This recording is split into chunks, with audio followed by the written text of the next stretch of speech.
एक 13 साल की मासूम सी निधि के माता पिता बहुत ही पढ़े लिखे और मल्टीनेशनल कंपनी में जॉब करते थे। और एक दिन अचानक निधि के स्कूल से फोन आया कि निधि सीढ़ियों से नीचे गिर गई है और हॉस्पिटल में भर्ती है। उसके मम्मी पापा हॉस्पिटल पहुंचे और थोड़ी ही देर बाद डॉक्टर उसे मृत घोषित कर देते हैं। स्कूल वाले बोल देते हैं कि उसका पैर फिसल गया था और वो गिर गई। और एक दिन अचानक जब उसकी मम्मी उसकी अलमारी खोलती हैं तो उसमें उन्हें एक ऐसी चीज मिलती है जिसे देखकर उनके होश उड़ जाते हैं और उनको निधि की मौत की असली वजह पता चलती है तो उनके पैरों तले जमीन खिसक जाती है।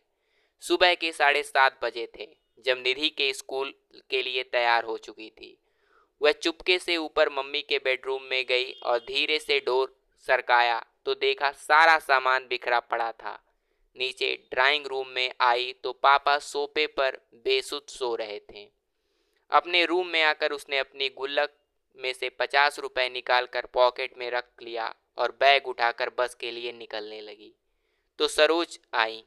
निधि बेटा, आलू का पराठा बनाया है, खा लो। निधि ने मायूस नजरों से सरोज आंटी को देखा। नहीं आंटी, भूख नहीं है। सरोज ने जबरदस्ती टिफिन उसके बैग में डाला। निधि स्कूल के लिए निकल गई। सरोज सोचने लगी, बेचारी छोटी सी बच्ची साहब और मेम साहब के रोज की लड़ाई झगड़े से इस तरह 13 साल की उम्र में कितनी बड़ी हो गई है।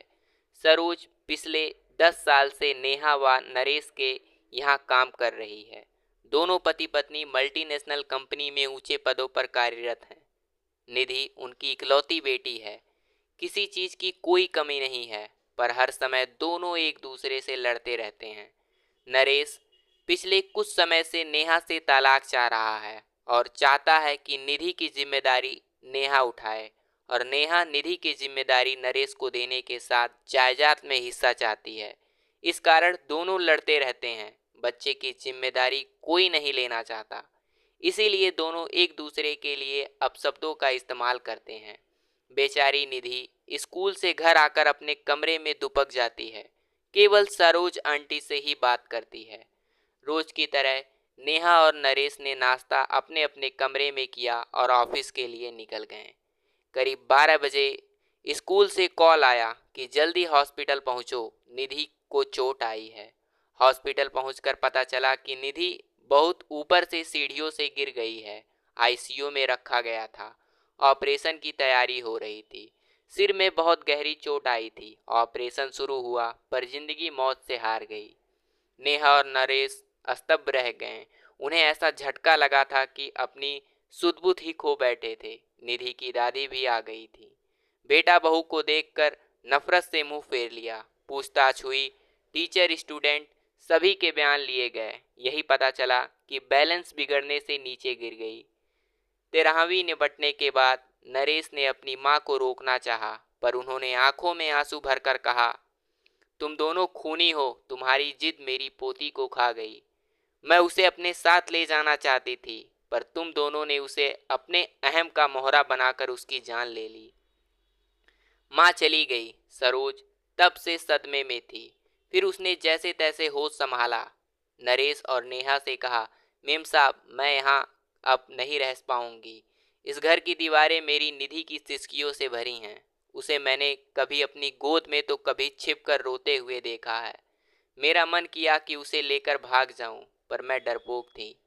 ऐसा नहीं कर सकी। अगर चली जाती तो शायद आज वो जिंदा होती। नरेश और नेहा के पास अब शायद कहने को कुछ नहीं था। जैसे जैसे दिन बीत रहे थे, उनका लड़ाई झगड़ा एक अजीब सी बर्फ में तब्दील हो चुका था। उनकी सारी भावनाएं अंदर ही अंदर एक खामोशी अख्तियार कर चुकी थीं। संडे का दिन था। बड़ी मुश्किल से नेहा ने निधि के रूम में जाने की हिम्मत जुटाई। महीनों दोनों उसके कमरे में कदम नहीं रखते थे। कैसे माँ बाप थे वो दोनों। उसका रूम, उसका बेड, तकिया, उसकी किताबें, उसकी पेंसिल, पेन, स्कूल बैग सब वैसे ही रखा था। अलमारी खोली तो उसके कपड़े नीचे गिरे पड़े। उसका हल्का ब्लू नाइट सूट जिसे वह अक्सर पहना करती थी। नेहा रोते हुए उसमें से सामान निकालने लगी। तभी उसके हाथ एक ब्लू कलर की डायरी लगी।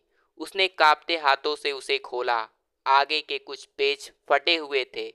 पेज दर पेज टूटे दिल की दास्तां छोटे छोटे टुकड़ों में दर्ज थी।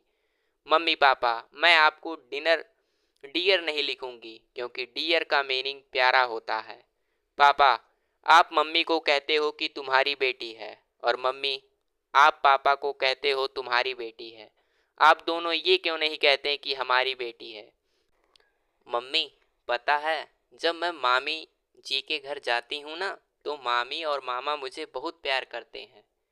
मामी अन्नू को जब प्यार से मेरा बच्चा कहती हैं, तो मुझे लगता है कि मैं प्यारी बच्ची नहीं हूँ। मम्मा, मैं तो आपको सारा कहना मानती हूँ, फिर भी आपने मुझे कभी मेरा बच्चा नहीं कहा। एक पेज पर लिखा था, मम्मी, मैं जब बुआ के घर जाती हूँ तो वो भी मुझे बहुत प्यार करती हैं, पर खाना हमेशा नक्श की पसंद का बनाती हैं। मामा, मुझे राजमा चावल बहुत पसंद है। मैंने आपको बनाने को कहा था, पर आपने मुझसे कहा कि परेशान मुझे मत करो, जो खाना है सरोज आंटी को बोला करो, वो बना देगी। मम्मा, मैंने राजमा खाना छोड़ दिया, अब अच्छा नहीं लगता। पापा, मुझे आपके चिल्लाने से बहुत डर लगता है। पापा, मैं आपके साथ आइसक्रीम खाने जाना चाहती हूँ। आप कहते हैं कि आपके पास फालतू चीज़ों के लिए टाइम नहीं है। पापा, जब चीनू मासी और मौसा जी मुझे और विपुल को आइसक्रीम खिलाने ले जाते हैं तो वो भी कभी ऐसा नहीं करते। पता है मम्मी, मैं अपने घर से दूर जाना चाहती हूँ, जहाँ मुझे ये ना सुनाई दे कि निधि को मैं नहीं रखूंगी, जहाँ पापा की चिल्लाने की आवाज़ ना सुनाई दे। पापा, अगर मैं बड़ी होती तो मैं आप दोनों को कभी परेशान नहीं करती, खुद ही चली जाती। मैं आप दोनों से बहुत प्यार करती हूँ। आप दोनों मुझसे प्यार क्यों नहीं करते? एक पेज पर था, I love you Saroj aunty, मुझे प्यार करने के लिए। जब मुझे डर लगता है आपके पास सुलाने के लिए, मेरी हर बात सुनने के लिए। अंतिम पेज पर था, दादी आई लव यू, आप मुझे यहाँ से ले जाओ। आई प्रॉमिस कभी तंग नहीं करूँगी। नेहा डायरी को सीने से लगाकर जोर जोर से रो पड़ी। नरेश भी उसके रोने की आवाज़ सुनकर आ गया था। नेहा ने डायरी उसे पकड़ा दी। पेज दर पेज पलटते हुए उसके चेहरे के भाव बदलते जा रहे थे। वह खुद को संभाल नहीं पाया, जमीन पर बैठ गया। नेहा रोते हुए बोली, नरेश, पता है वो एक्सीडेंट नहीं था, आत्महत्या थी, सुसाइड। जिस रिश्ते को हम बोझ समझते थे, हमारी निधि ने उससे हमें आज़ाद कर दिया। नरेश, हम दोनों ने अपनी बच्ची का खून किया है। नरेश फूट फूट कर रो पड़ा। ये कहानी हर उस घर की है जहां माँ बाप बच्चों के सामने लड़ते या घर टूट कर बिखरते हैं, और उन टूटे रिश्तों का सबसे बड़ा खामियाजा बच्चे भरते हैं। अगर आप अच्छी परवरिश नहीं दे सकते तो आपके बच्चों को जन्म देने का कोई अधिकार नहीं है। अच्छी परवरिश का मतलब रुपया पैसे सुख सुविधाओं का होना नहीं, इसका मतलब है कि आप बच्चे को जब ज़रूरत है उसके कितने करीब हैं, उससे कितना प्यार करते हैं। एक मासूम बच्चे के लिए माँ बाप का प्रेम मायने रखता है, ना कि सुख सुविधाएं।